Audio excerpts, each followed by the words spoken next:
Hi, everyone, and welcome to Scale Up Your Business. Week in and week out, I'm going to bring you the world's leading experts on business growth and entrepreneurial success. You are going to get a heap of value. But you were busy doing the wrong stuff. And the question is, can you get your brand everywhere? Be grateful, be brave, have faith, and show up. And welcome to Scale Up Your Business. Alrighty, everybody. Welcome to Scale Up Your Business. We've got another live show for you today. And I'm delighted to have on Scale Up Your Business, Mr. Chris Gronkowski. Welcome, Chris. Hey, Nick. Thanks for having me, man. I'm excited to be here. That was a good intro too, man. Well, you know what? I've been looking forward to this. You know what? I'm a bit of a closet NFL fan. I'm a bit of a closet American sports fan. So we are at the risk here of just talking about this sort of stuff, like, sports stuff for the whole thing, which would be, a bit of a shame considering it's about business. But before we kind of get into everything tonight, do you want to do a bit of an intro about who you are, a little bit about your family? Because I can't think of another sporting family that's got the pedigree that you've got. So just give us a bit of an introduction to who you are and what you do. Yeah, absolutely. So Chris Gronkowski, I am the middle of the 5 Gronkowski brothers, 4 of which went on to play in the NFL. The oldest brother, he was too scared to play football, so he did get drafted into the minor leagues for baseball. But for me, played 4 years in the NFL. I was the shortest, the smallest, the slowest in the family. So I think I did a pretty good job for myself, and used that in my NFL career to really propel me into business. Became an entrepreneur right afterwards. And I'm on my second, first business was with my wife. And this is now my second business. And still have both of them. So both have been super successful for us. Yeah, fantastic. I mean, that must be, first and foremost, Sunday lunch or dinner at the parents' house must be a bit fun. I mean, how competitive is that? I mean, do you guys like arm wrestle to see who gets the biggest bit of chicken or what? Oh, we did back in the day for sure. And what was crazy about it is my mom, she was a stay-at-home mom, but it was probably a harder job than any full-time job you could have. Wow. And she fed us every single meal from breakfast. We packed our lunches every single day. And we never went out to eat dinner because she couldn't handle us. I mean, we're so out of control that going to dinner was just this huge process. So she made every single meal. And it was like that. It was competition over food, over lifting weights, and then over every single little game we could think of: backyard baseball, hockey in the basement. I mean, anything you could think of, we had a competition over. Yeah, no, I listened to, in preparation for this show, I listened to an interview that all of you guys did on Ed Milet's show. Yeah, that was good. Yeah, I mean, that was a bit of a challenge because trying to interview one person's hard. 2 gets even more difficult. Trying to interview 5 people, but there was a lot of discussion about your dad and the influence he had on you and your brothers growing up. Do you want to talk a little bit about that? About kind of, because obviously there's I mean, for all of you to end up playing some level of sports to the sort of level you have is huge. So just tell me about that upbringing a bit. Yeah, for sure. I mean, both my parents did an amazing job. They were an amazing team together. But for my dad, we got to watch him start his own business. He worked 6 years, 2 jobs, trying to get his own business off the ground. And he's now been over 30 years in the fitness industry. He's one of the top 3 distributors of specialty fitness equipment in the US now. So for us, it was all about just earning everything that you got. So nothing was never, ever handed to us. If we wanted to go to college, awesome, you're paying for it. If you want a new car, great, go get a job. And so we did. At a young age, we had a paper route. I think maybe I was 10 at that point. My older brother Gordy was probably 14 to 15 at that time. And it was just all about teaching us responsibility and teaching us the value of a dollar. And that's what we learned. Worked for my dad when I was 15, moving treadmills, heavy equipment into city houses, and it was just all about hard work and respect for everyone. So my dad coached us in Little League, and he always said, treat your coaches with respect. You never know where they can help you down the line. And everything we learned just was to do things the right way the first time and put the work in, and eventually it's going to pay off. Yeah, wow. I mean, that's huge. So because I think what I remember from the Ed Milet interview is there was a strong set of values in your family, and those values you then took onto the sporting field, but obviously you've taken into business as well. What's one memory that you can think of that was probably one of the biggest learnings you had growing up that you've then sort of taken with you as almost like a mantra or something that's kind of paved the path or laid the path for where you've your success? Yeah, man, there's a lot. One story sticks out, and it's funny because my dad doesn't remember it, but he was our coach, and he couldn't make it to one of the practices, and we were the best players on our team, right?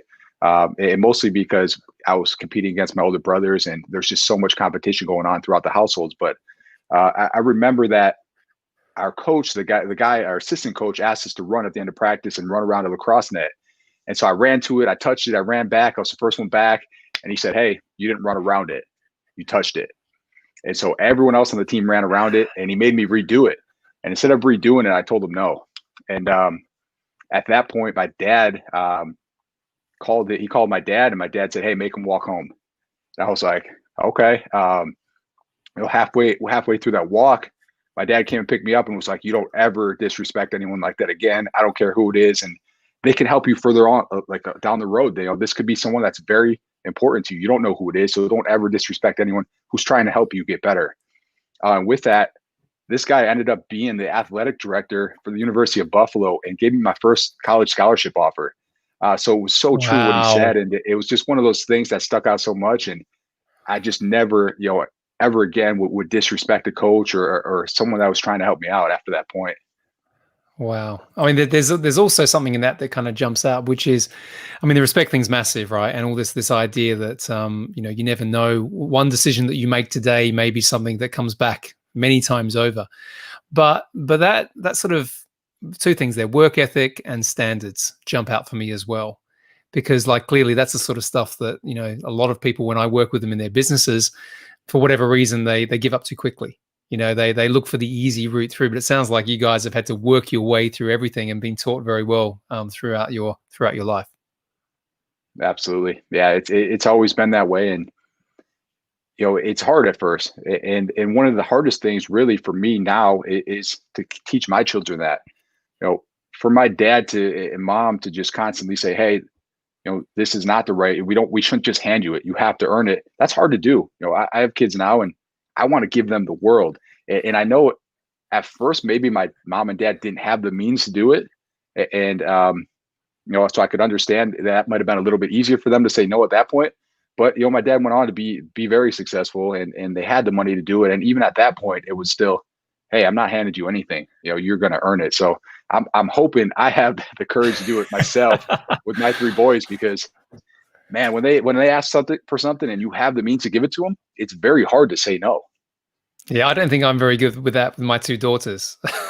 Yeah, I They're think too it's a little damn bit cute, different man. with girls, but They kind of stare at me and they're like, they do this kind of face where they kind of like, "Daddy." I'm like, "Oh man."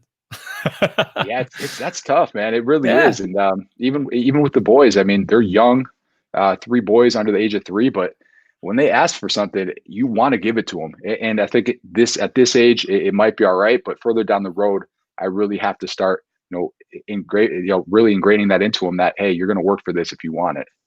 Yeah, indeed. Okay, well, let's jump ahead a little bit in. I want to sort of still touch on the sporting career before we get into the business career, because I often find that the psychology of success, as I said, works across anything you do. Like there's a famous saying that says, "How you do anything is how you do everything." Right. Hmm. So I believe you went into the NFL. Was it in 2010, undrafted?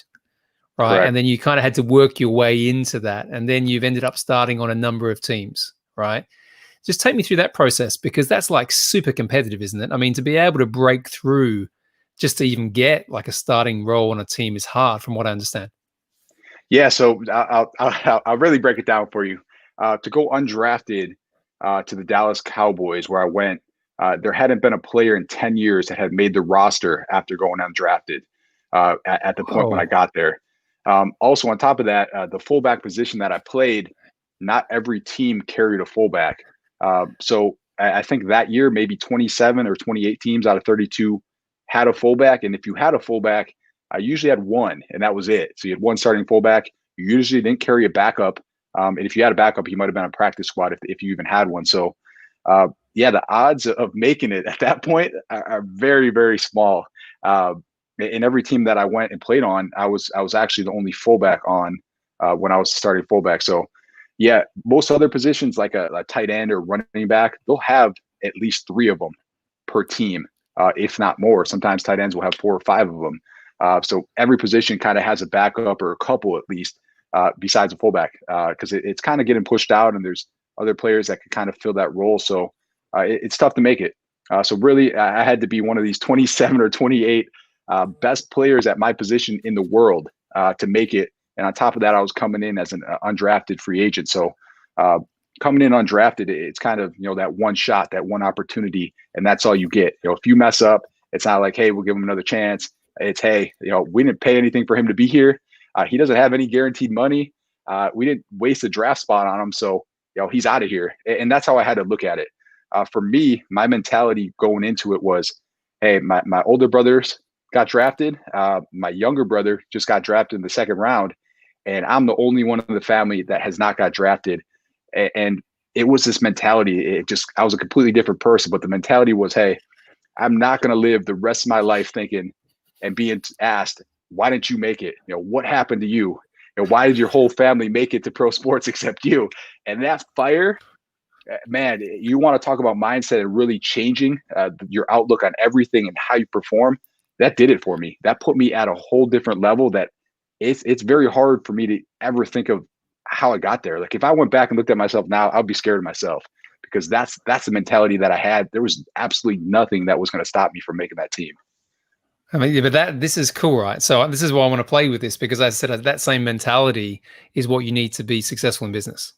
It's like a relentless drive, a relentless fire, just to firstly not give up, to have the belief that you can actually do it, and then do the work, right? So I mean, back to the kind of, I'm still, in awe of the fact that you've got these 5 brothers, and they've all just doing really, really well at sport, like at the highest possible level. So this mindset stuff, I mean, what else is the formula behind that? Can you think of, you must have had this conversation with other people before. You must have sat down with your family and talked about it. But is this something that's been learned, or has this been just something in your DNA? What do you think about that? I mean, I think it was learned, but we didn't realize that we were learning it. Okay. Way back when, all day, every single day was that competition. We were that house that every kid came over to. So it wasn't just me competing against my brothers. It was me competing against my brothers, his friends, and it was just all out every day. So the mentality that we learned back then, and the mindset was, we're going to do whatever we can to beat them. And at that point, that's what you did all day.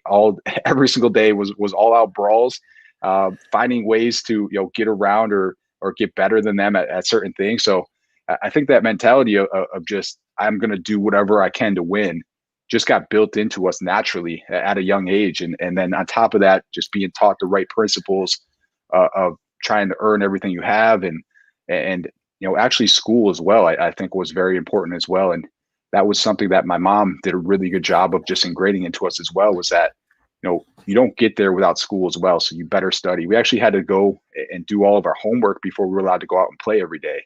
And for me, it actually became a huge part for me, because my scholarship pretty much came because of my grades. I was actually going to the University of Pennsylvania. I was in Ivy League. I was accepted into the Wharton Business School, which was a huge deal. And I was about to go pay about $50,000 a year to go to Ivy League.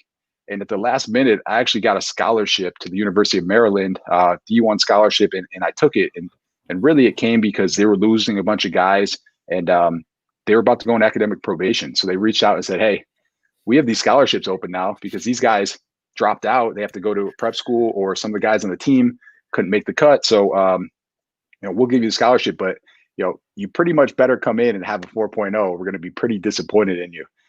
So really all those things that we learned at a young age from school, value of a dollar, and then the competition, I think we just kind of naturally learned most of it, and it kind of just got ingrained with us and stuck with us for the rest of our life. Yeah, fantastic. Okay, that's cool. I just wanted to probe that for a little bit before we get into the business side, because I think it's, as I said, it's a thread that's going to run through tonight's conversation.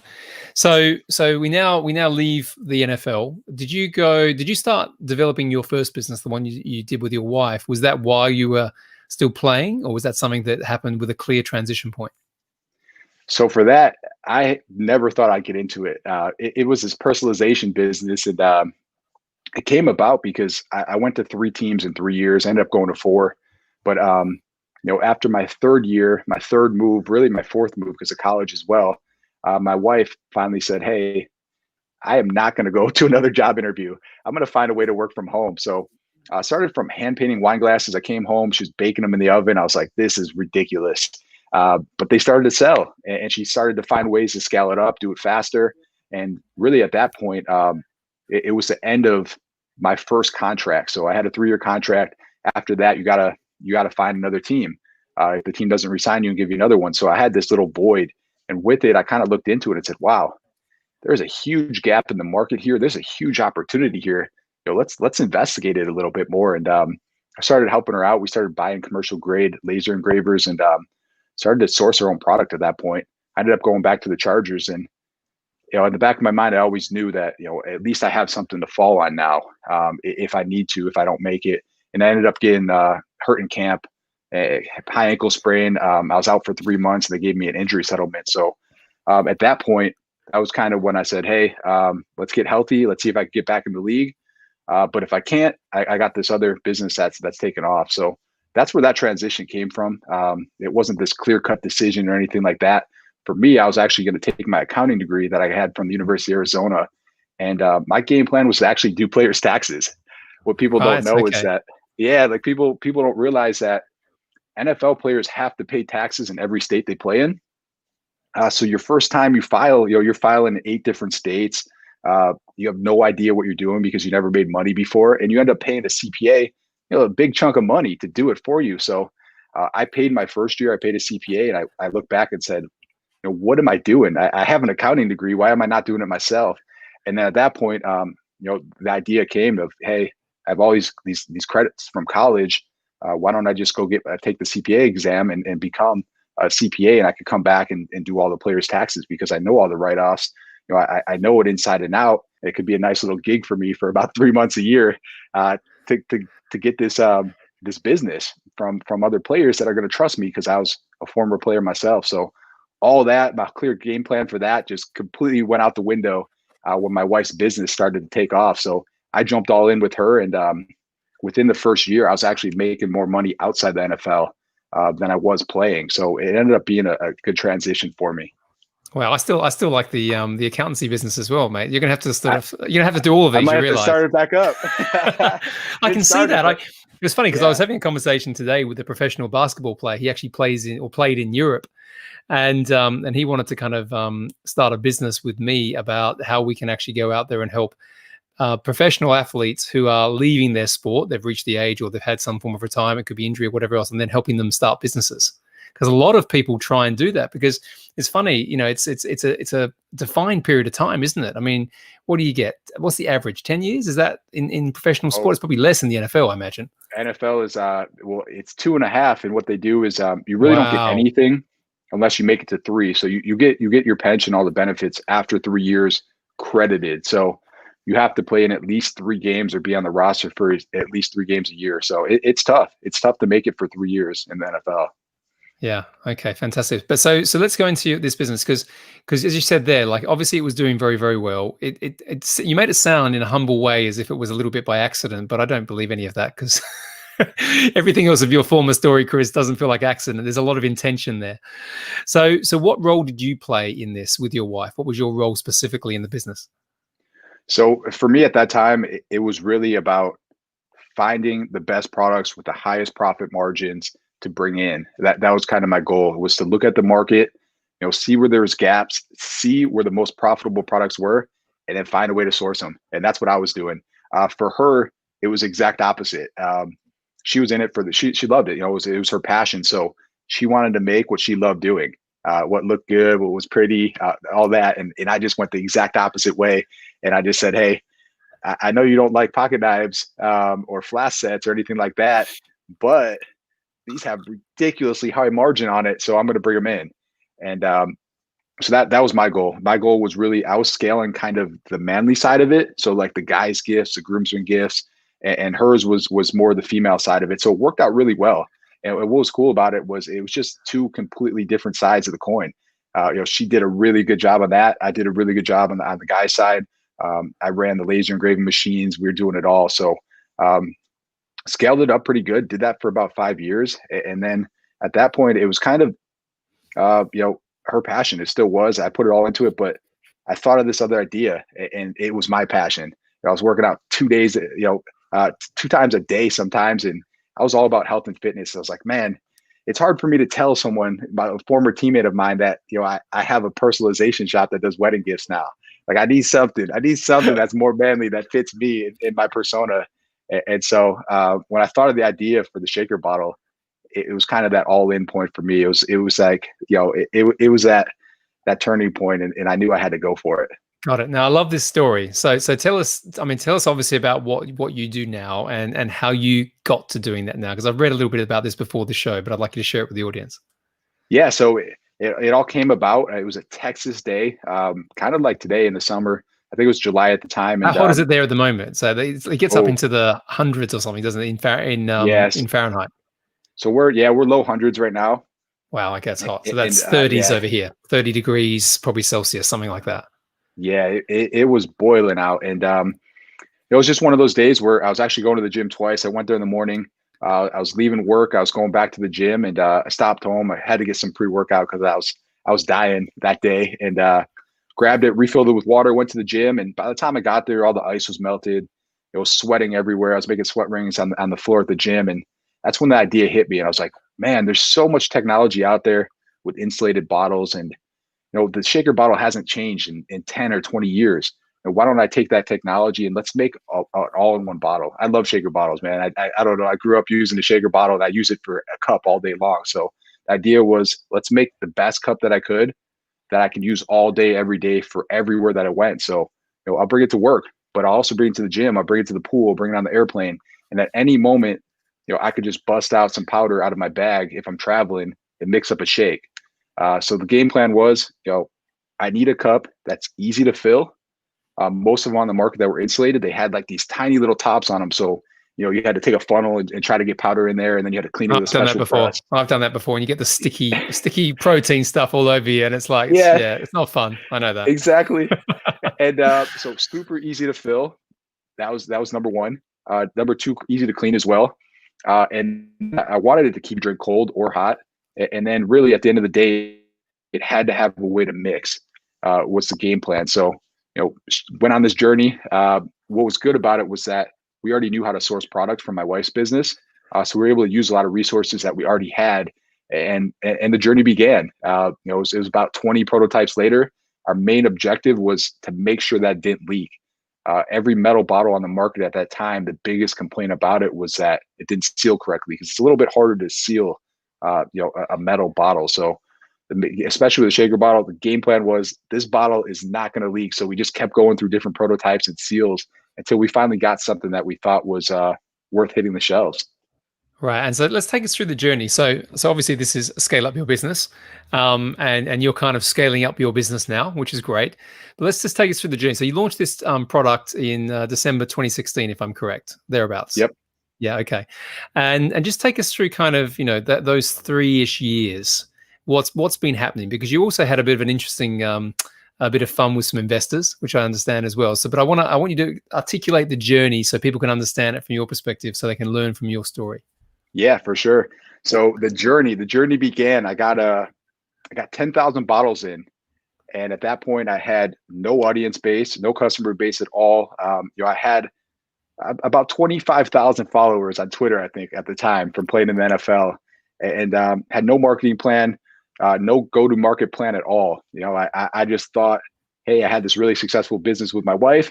My family name's pretty well known. This is going to be pretty easy, right? So that first week, I put out some social. I tell everybody that I have this product, and I think I sold like 7 bottles the first week or something like that. And at that point, I said, bad. That's not some people don't sell. I mean, you probably think it's terrible, right? But some people don't sell anything for like months. They're going like, this is terrible, when the product might be great. It's just that they haven't articulated or communicated it well. So 7's all right. So yeah, it was terrible. I thought it was going to be like this. I mean, because it's your own product, and you know what it can do, and you're so excited about it, but no one else knows it. No one else trusts it. No one else has ever heard of it before. So that was a huge eye opener for me. And at that point, I said, man, I really got to figure this out. So the first thing I did, I actually went to Amazon, and I figured, hey, I'll go to the biggest marketplace in the US. And if I can't sell it there, this is going to be a tough thing to sell. So immediately went on there and what I did was I just looked at all the listings that were ranked number one for shaker bottle. And so I looked at them and I was like, maybe I got to make my listing a little better, add some more pictures. And then at that point I said, hey, I better check some other terms too. Let me see what other, categories are doing as well. So I typed that in and I compare and I just see what everyone was doing to rank to the top. And then I started doing it. So, certain pictures, amount of pictures, certain keywords, where they were put in the bullet points and the titles, in the descriptions, all that. And I kind of just learned everything by seeing what other people were doing. So had no coaching or mentoring on this. So no online retail specialist had come in and said, this is how you do it. This is how you game the Amazon system, anything like that? Absolutely nothing. At that point, I refused to pay any money for marketing. My wife's business, because of how successful it was and how organically it spread, we didn't pay anything for marketing at all with her business. And that did so well because at that point, in 2012, when we started, no one was able to turn around personalized gifts within a week period. We were actually sending stuff out the same day. So the organic reach on that, when someone got a product, they were so amazed. Sometimes they got it 2 days later that they would tell everyone, like, hey, if you guys need a gift, boom, this is your place to go, especially if you need it quick. So with that, it exploded fast with no marketing. So with Ice Shaker, I'm like, I am not spending money either. Like, I don't need to. Why am I going to spend marketing dollars? So nothing. Didn't ask anyone for any help. Tried to do it all myself. So Amazon was first. I was actually able to get the listing up into the top 3 on Amazon for the term shaker bottle. Shaker cup was a little harder. I was on the first page, but I started to get up there organically. And then after that, it was, we need to get this in front of people. I need to see if this will sell in person without it being my family or friends, right? Because they're going to always tell you what you want to hear, no matter what. Even if you beg them to tell you the truth, they're not going to tell you the truth. I was going to say, did the brothers like it? Or was this one of these things they're saying, no, Chris, this is crap. This is like, but we'll say it's nice because you're our brother. Yeah, I mean, I don't know still to this moment, but I'll tell you that the first model wasn't great. It was what it was. We're on the 3rd version of it now, and the first one was basically a cup with a shaker top on it, and that was it. So the name Ice Shaker actually came because there was no way to blend it. So I had to find a way to blend it. So I just said, hey, we'll throw some ice cubes in it. We'll call it the Ice Shaker. So that's where the name actually came from. I love the name. I think the name's really good because it kind of gets across the point that you want something cold. You don't want this mucky, like, as you said, Texas sun smoothie of a protein shake. Oh man. So so I don't know if they liked it or not to this day, but I had to find out if people did or not. So I started going to shows, mostly bodybuilding shows. And, the easiest way to sell the product was to bring a plastic shaker, fill it up with ice, bring the ice shaker, and then hand it to people. So as they walk by, I would hand it to them and I'd say, hey, check this out. And they grab it. And, the plastic one was freezing cold, was sweating everywhere. And then they grab the ice shaker and they're like, what's your point? I'm like, well, there's ice in that one too. And they're like, no, it's not. So I'm like, yeah, there's ice in that bottle. And then they'd shake it and they'd be like, that's probably rocks or something like that. At this point, I'm like, I got them. They're definitely in now. And then they twist the top off. They'd see the ice and they'd be like, wow, I can't believe it. You're right. There is ice in there. Like, how'd you do it? And then I explained to them the whole, the vacuum seal and the bottle and all that. And then boom, it would sell. So at that point, it was a huge proof of concept for me that if people saw it, if I was able to educate them about it, that it would sell. So then it was show after show after show, cranking them in. And then really all in the back of my mind was this huge game plan for Shark Tank. So you actually had Shark Tank, which in the UK is called Dragon's Den, but everyone knows kind of that thing. So you had this in frame at that point. You wanted to use that as a bit of a publicity play. It wasn't really about the investment, or it was? No. So investment wise, it helps. It's definitely nice, especially early on with any company. But I had this email. So in 2012, when I was with the Denver Broncos, my agent at the time sent out an email and it just said, hey, Shark Tank, which is the entertainment show, is looking for any former or current NFL players. And they're just trying to build up, their consumer base. They're trying to get some big names on there to, get a couple more people to watch their show. So at that point, I was in the middle of my career. I had absolutely nothing to pitch for them. And I love the show. Absolutely love the show. I watched it every time. It's great, isn't it? I love watched it too. all the reruns. I mean, I've seen it all. So I just starred the email, and I didn't even know what a star meant at that time because I hardly used email. But It's like, I'm going to start this, and one day I'm going to come back to this email, and hopefully I have something awesome. So when I thought of the idea, everything started turning, and I said, man, I got this email, but I can't hit them up right away. Like I need to sell product first. And when I looked at it, we really started selling in December. I knew that they would actually record in June or July. I knew it would be around that time period. So it kind of gave me the 6-month window of when I got the product to when I could actually possibly film to go on the show. So that's when it all started turning. I'm like, all right, game plan is let's sell as much as we can between the 6-month period, but let's get some sales first before we even contact them, because I don't want to go too early and them say, man, you have nothing. It's not even a thing yet. So come back when it is. So I waited 3 months, I shot out the email, and got a reply back. And after 4 years or 5 years, whatever it was, of receiving the first email to when I finally replied, the girl wrote back and just said, hey, I don't work there anymore. Of course. I was like, oh, that makes sense, right? Luckily, she hit me back about 5 minutes later before I even replied to her, and just said, hey, I found the girl that replaced me. This is her email if you want to connect with her. So before I even connected with her, she wrote me back, and I was like, oh yeah, this is looking good so far. So shot them over just a little quick thing about the business and what I was trying to do. And they wrote back and just said, hey, sounds awesome. Can you make a submission video? And so it was on. It was kind of like this. And this is a pitch video, is it? You have to actually pitch, like do almost like what you would do on the show, like a rehearsal to get on. Yeah, very similar to it. And they told me what to do, like what to put in it, how much I'd ask for, what I think my valuation, stuff like that. So yeah, very, very similar. And so for me, I just saw it kind of as being an undrafted rookie in the NFL. I was like, all right, this is my one shot, my one opportunity. I can't mess this up.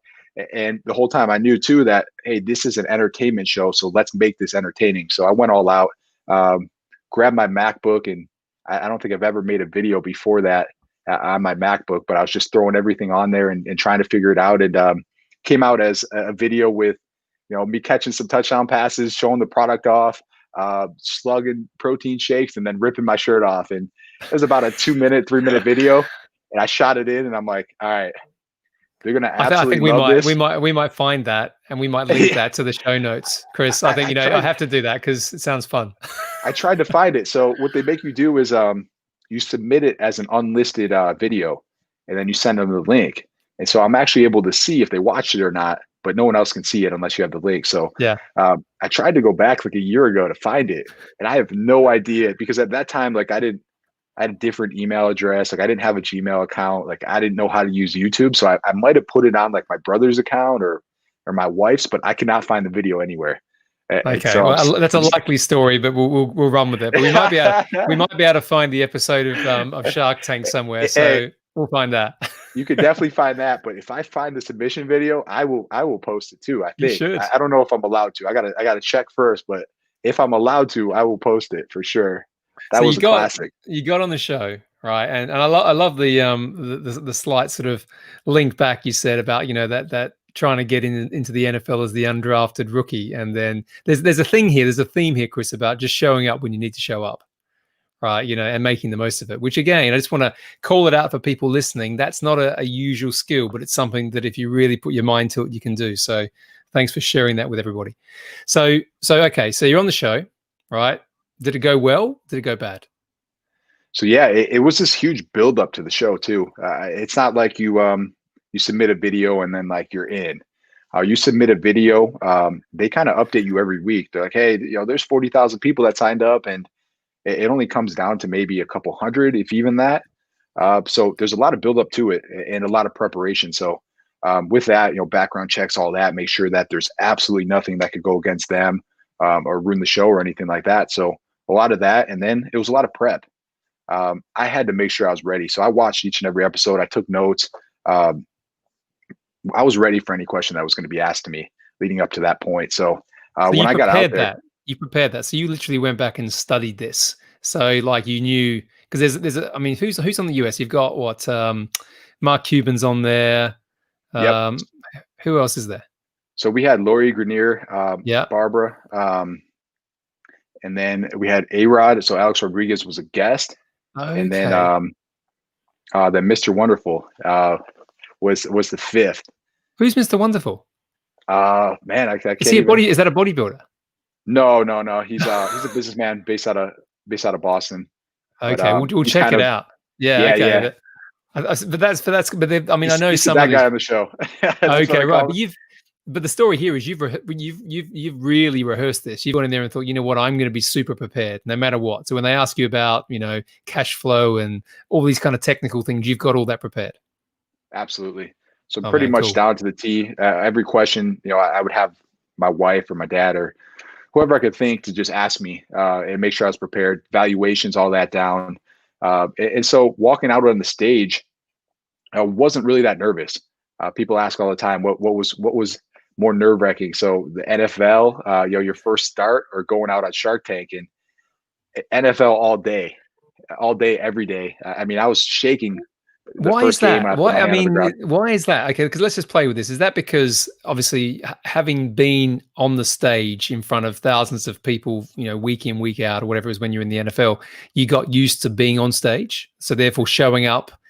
Was it that, or I don't think so. Really, my NFL career, you don't know people are there for the most part. It's you have such a focus and you have so much adrenaline pumping that you could be standing right next to me on the sideline screaming at me. I probably wouldn't hear you. So I oh, don't think okay, that's what it is. What I think it is uncertainty. With Shark Tank, I can prepare. I can pretty much guess what they're going to ask. I'm confident that I'm going to go out there and I'm going to know the answers. Where in the NFL, what I think makes it so, really get to you is that, on this play, I might have this responsibility, but at the last second, right before they snap the ball, they might switch the defense, and all of a sudden, I might be blocking this guy who just walked up on the line at the last second. So in the NFL, I think it's just that you just never know what's going to happen, and there's really, no matter how much you prepare, you're always doing things on the fly. So it's never going to be, hey, I'm going to go in on this play.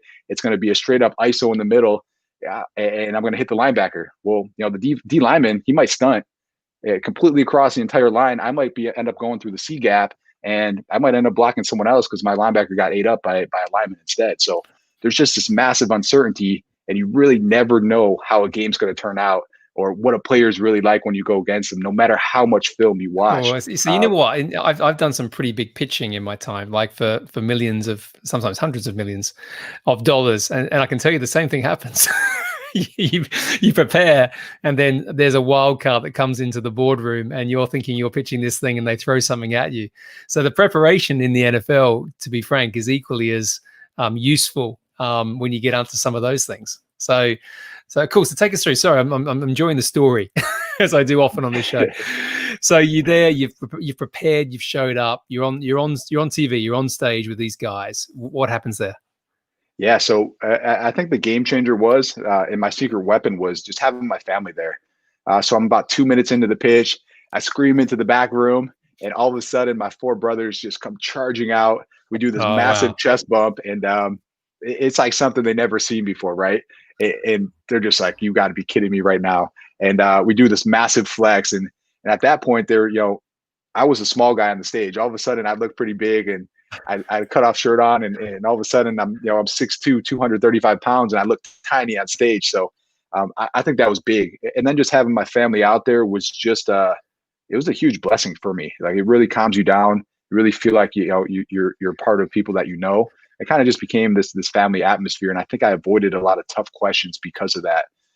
So at that point, it was just kind of answering kind of pretty easy questions for about 45 minutes. The show really gets cut down to the best parts only, probably about 6 to 8 minutes, but really they know everything about you by the time you leave.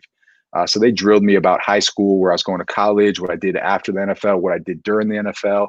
And at the end of the day, they knew every single aspect about me, but all they showed was, the chest bumps and us playing flip cup against the Sharks and walking out with a deal. So we ended up getting offers from all five. I closed the deal with Mark Cuban and Alex Rodriguez on the show. And then after that, it is what they say it is. We really did close the deal after going through all the due diligence. And, it did exactly what people says it does. It was a huge Fantastic. proof of concept, and it explodes your sales overnight. Yeah, I was going to say, so I mean, obviously you can't share all the data, but what actually happened? So the point before and after Shark Tank, can you give us an idea of the scale that you achieved after getting that level of publicity, but also support from those sharks? Yeah, absolutely. So we did have an update. We had a year update where they went through the business and came back and brought us back on. So when we first pitched, we were at 80,000 in sales. That was about the first 6 months of the business. After we pitched on Shark Tank and aired, that 12-month period, we did over 3 million in sales after that period. So just a huge increase at that point. And then the big question was, how do you keep it going? Yeah. Well, there we go. How do you keep it going? So that was a challenge, especially for me. Like I was saying before, I never paid for ad spend.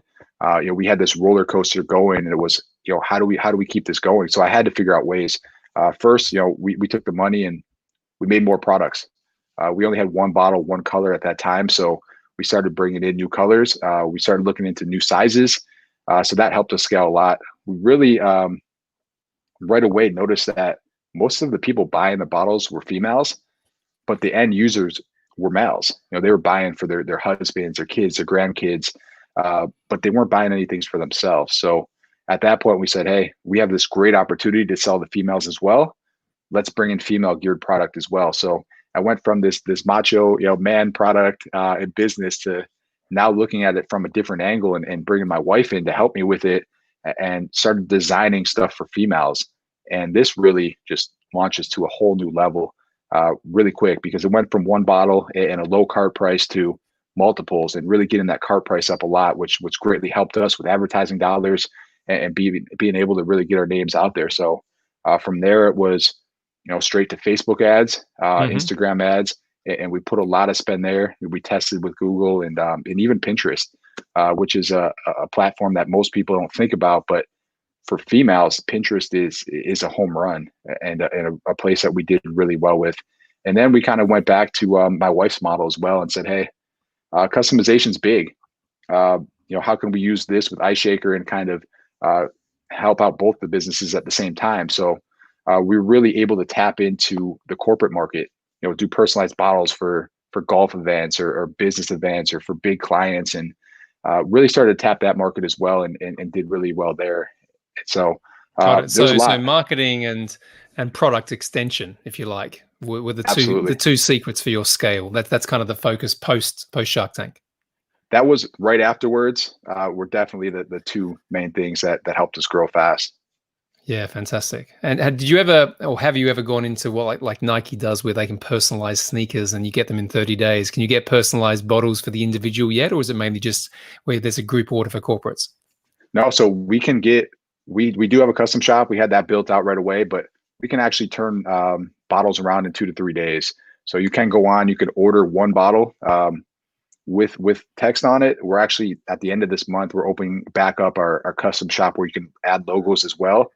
So they're all pre-assigned logos. So we'll break it out into categories at this point. So, stuff like military, sports, golf, even stuff like pets, like cats and dogs do really well. Nurses, all these different categories that we'll make bottles for. So they'll be pre-made designs. A lot of them are just funny, like comedy geared designs. So we'll pre-make them so that people can just go through and select them instead.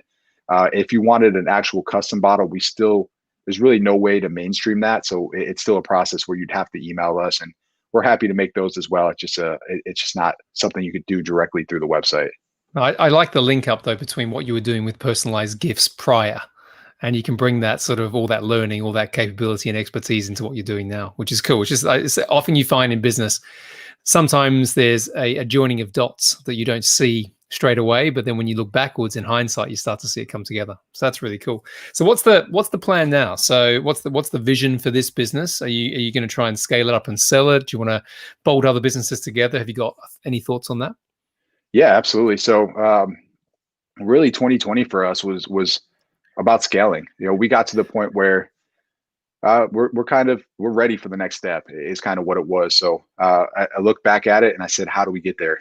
What do I need to do to get to that next level? And there was a couple of things. The first was we had to be able to get more inventory in. So we just bought a new warehouse. I'm actually about 2 days out from moving into it.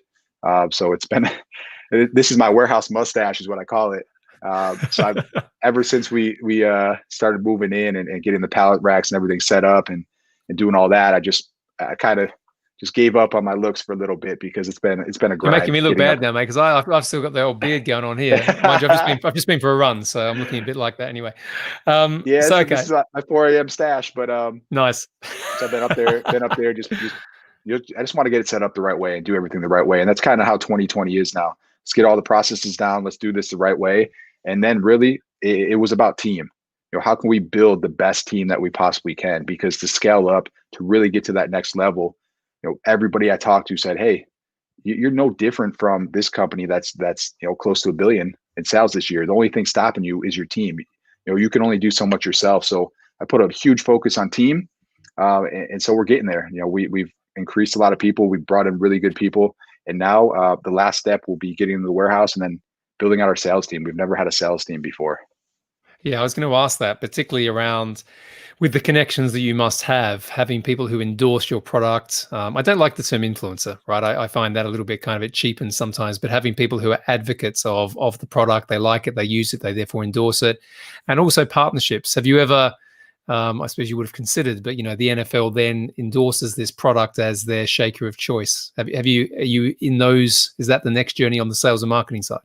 That's definitely part of it, and it will come Yeah. in with the sales team. It's really something you have to look at because it's so expensive to get an NFL license that a lot of times you partner up. So you partner up with a company that does have it, and you use their platform instead. So that's something we'll definitely be looking into. Not just NFL, MLB, NBA, NHL. We're able to sell to some of them directly. So we can go to the Mavs and we could sell to them, and they could sell directly in their shops. But if we wanted to sell to the entire NBA as a whole, we wouldn't be able to. So that's something we need to look into. But yeah, our sales team, once we bring that in, there's so much opportunity. NCAA as well. It's kind of weird this year with sounds like most of the college seasons will be canceled. So that's an opportunity that might not be there this year. But what is there is schools. Schools are requiring a water bottle for each and every kid now. There's no more water fountains in the schools because of COVID. So there'll be bottle stations instead. Youth sports, same way, where there's no longer the big jug that everyone drinks out of.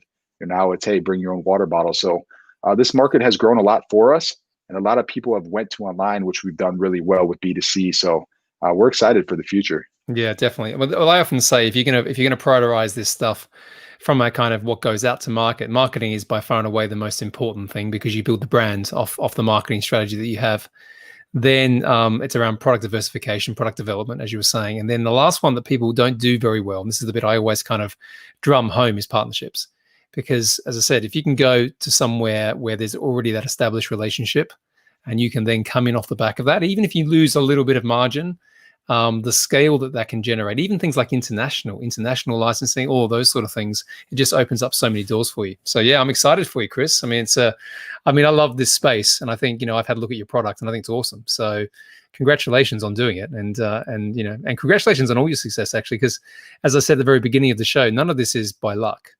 Everything that you've described is focus, effort, showing up, intention. Just all really, really strong characteristics of entrepreneurial success as they are in life as well as business. Yeah. It will be a grind till the end, man. It's how it is. And I tell people that all the time, that I would rather be busy than bored. I think boredom is the biggest disease. And, I will work. I have no problem working all day, every day. And that's where you have to be as an entrepreneur. You have to be able to work hard and also be a problem solver at the end of the day. Yeah, someone once said to me that the opposite of boredom is fear. And if you think about that, is that if you're challenging yourself, it can sometimes be scary, right? But if you're sitting there doing nothing, it's boredom, right? So I can see the difference between those two concepts. So for sure. Yeah. What I want to finish with tonight is just a little bit more about your kind of routine, because we've talked around it a little bit, but what sort of, to have the energy, to have the mindset, to show up, to hustle, to do all the things you've described. What does your daily or weekly routine look like? Man, so it has to have a workout in it. And so before COVID hit, it was literally, I was waking up every morning at 4 a.m. and I was going directly to the gym. Sometimes I'll kind of set up my day first, but a lot of times I'd actually like to set my day up while I'm at the gym. In between sets or cardio, I would actually sit there and I'd really just plan it out and say, hey, let's get this in line. And for me, the working out was really that huge stress reliever. So get there, get that all out, and then I'd just be re-energized and just ready to attack the day. And I noticed when I missed the lift that I would just get agitated so easily that I'd just at lunch, I'd just go lift, or I'd go work out, or I'd go run, or I'd do something because I would just have no patience at that point. So I'm always, I think that's kind of just how we were raised was, we were always so active that it's hard for me not to. So it's been a little different with COVID. I wake up now, it's pitch blackout. I can't go to the gym. So I got to wait for the sun to come up. So now with 3 kids as well, I like to wake up and I like to kind of just crush about 2 hours of work of the most important things that I have to do for the day. So in those 2 hours when everyone else is sleeping, I could get so much done. And then the second the day actually starts at 8 a.m. for me, it's so hard to focus because so many people are hitting me up. So many people are asking for things that, I can't really dig down and focus on things. So I realized that, hey, if I want to get it done, let's just do it before everyone else is awake. So I really use my mornings to really set my days up. And then it's also a balancing act between 3 kids at home right now with COVID, my wife's business, and then, really trying to get everything going and continue to move forward with a new warehouse and new employees and just the daily grind of being an entrepreneur. Yeah, well, it's funny, as I often say that being an entrepreneur is a roller coaster. You have these amazing peaks and you have these kind of, troughs, which aren't so great. But then again, the way you deal with that is energy, how you show up, and a lot of the things that we've talked about today on the show. Oh man, so I love the story. I wanted to probe into that in quite a lot of detail because again, I think when people listen to Scale Up Your Business, it's mainly hearing from others who are going through it, right? And it's the little things that pop out that often kind of make a difference for people, and they get some inspiration or they get some education to be able to move forward. So you've certainly covered lots of those things today, Chris. A couple last questions for you, mate, if that's all right. Absolutely.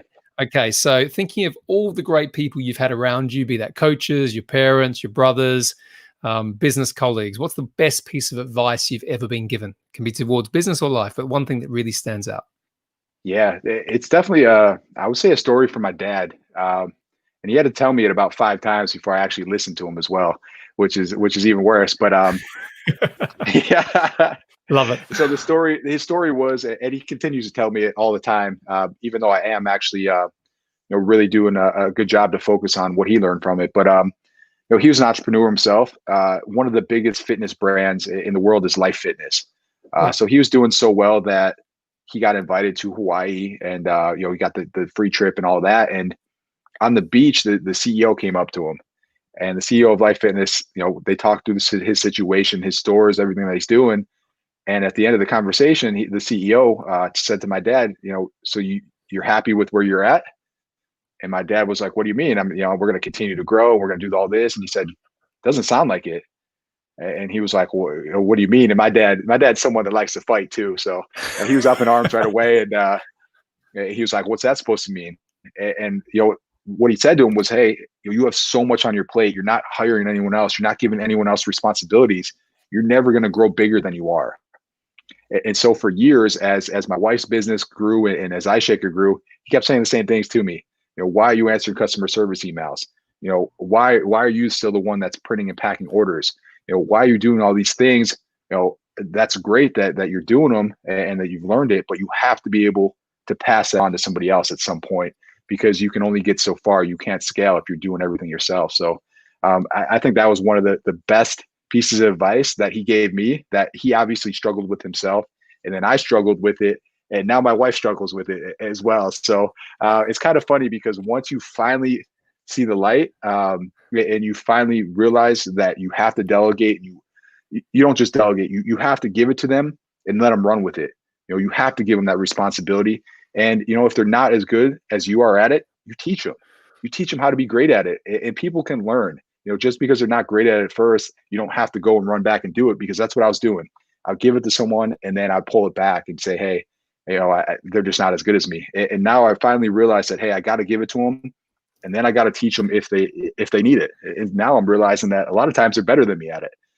So Perfect. That was the one piece of advice that for anyone, you're going to get stuck in it, especially as an entrepreneur, because you're so competitive. It's your baby. You want to do it all. You want to have full control, but at some point when you finally let go of it and you look back, you're going to say, wow, that was the best decision that I ever made. Yeah, I want to bold that and underline your description, because you've kind of just done one of my key definitions of scale up. And what you said there is true. Everyone struggles with it. I've struggled with it. There's a piece there, but until you unleash that, until you kind of can step away, you never really have freedom. That freedom for time and money in your business.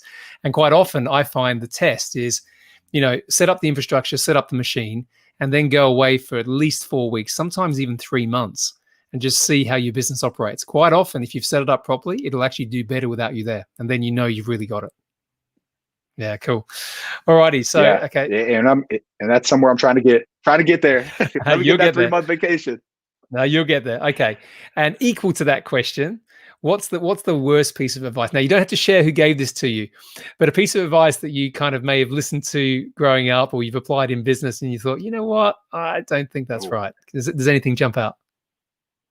Man, really, the first thing that jumps out is just a marketing firm that tried to get me early on.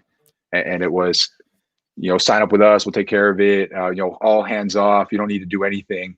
And it just felt way too easy. So, I mean, at the end of the day, that's probably really the lesson. The end of the day is, man, if it's too easy, it is for a reason, and it's not going to be successful. So if I signed with this company, which was a 6-figure marketing deal that they wanted to take me on to super early on, I would have been screwed. And they just kept drilling home of why I need to do it. So what they kept saying was, you need to go right to local TV. Let's go to TV. And I knew later on, just listening to podcasts, kind of stuff like your stuff, listening to big entrepreneurs, I realized really quick that I made the right decision not to do it. And I had been told over and over, TV's dead. You're not going to get your value out of it. And at that time, I didn't know it, but it just didn't feel right. So I walked away from it. So that was probably my worst piece of advice I could have got. No, but there's a good lesson. I escaped it. There's a good lesson in that, Chris, though, that sometimes, and this is the reason I do what I do now, is because there are lots of situations where just because someone starts a business doesn't mean that they're going to know everything they need to do, right? So you need to surround yourself with people who have been there and done it, right, to help advise you on that stuff. Because I've made those mistakes where someone comes in and they're trying to sell you something, and if you don't know the answer, if you don't know, you haven't done this before, for example, you can sometimes say yes to that. And I've seen decisions in businesses where, like what you could have gone in, that you make that one decision at an early stage, and then all of a sudden everything cracks. So, it's a very powerful lesson, I think. I like to ask these questions to people because it's the lesson beneath the question that's important. All right, final one for you, mate. You've been generous with your time. Final one is, it's a hard one, right? If you were going to look ahead 20 years, right? Or let's say you're ahead and you're looking back, I should say, on what you've created. What have you done? What impact have you made on the world? What can you see? Yeah. That was another really a big focus of this year, as well as, what is the goal here, and why did I start the company? Because I know we talked about it on my podcast, just about clarity. What was the goal? Why did I start this in the first place? And really, I started it really to help myself live a more active and healthy lifestyle. And so 2020 came back to that for us. Before all the stuff hit and COVID hit and all that, we really at the beginning of the year said, hey, what is the goal? Why did we start this? And what are we doing? What are we trying to accomplish here? And, it feels good to help people do the right thing. So my dad in the fitness industry says it all the time. I could have made more money selling cars or whatever it was. Could have started a car dealership, but I help people, and I help people change their lives forever. I get them in better shape. I give them the tools to be successful physically, which turns into mental as well. So that was kind of how I was looking at it, and how I want to look back in 20 years. I want to look back and say, hey, this was a product and a company, more a company and a lifestyle that helped change my life. By buying from Chris and being a part of Ice Shaker and the whole Gronkowski brand, it got me motivated. It helped me go to that next level, get in shape, and work hard. That's really what the brand stands for. So that's my goal at the end of the day. 20 years looking back, maybe it's not just through this vehicle, maybe it's not just through Ice Shaker, but really as all of our brands combined, the Gronkowski name, that's what I think it really represents. Man, awesome. Okay, that's a great way for us to finish the show. One of the things I say, one of the gifts of podcasting is you get to have long, interesting conversations with amazing people. So you've definitely delivered on that tonight, Chris. So thank you for coming on Scale Up Your Business. I want to wish you all the success. Last question really is, how can people find you if they want to learn more about Ice Shaker or you or your family? Where can they find you?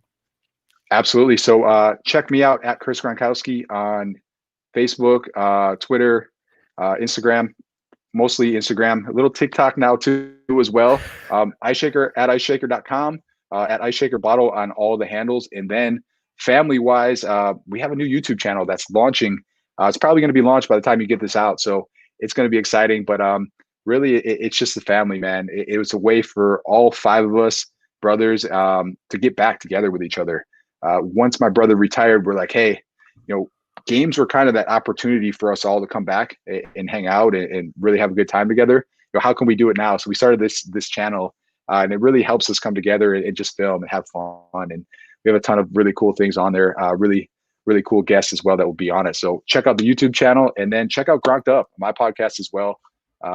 Nick, you'll be on there soon as well. So Awesome. I think Looking you'll forward learn to it. a lot of value from that because they don't get to interview you every day or hear you on your own talk about some of the amazing things that you dropped on my podcast. So definitely check that out as well. Yeah, cool. Well, listen, as I say, Chris, it's been an absolute delight, pleasure to have you on the show. Wish you all the best. Thanks for adding so much value to the Scale Up Your Business audience. Thanks so much, Nick. Take care.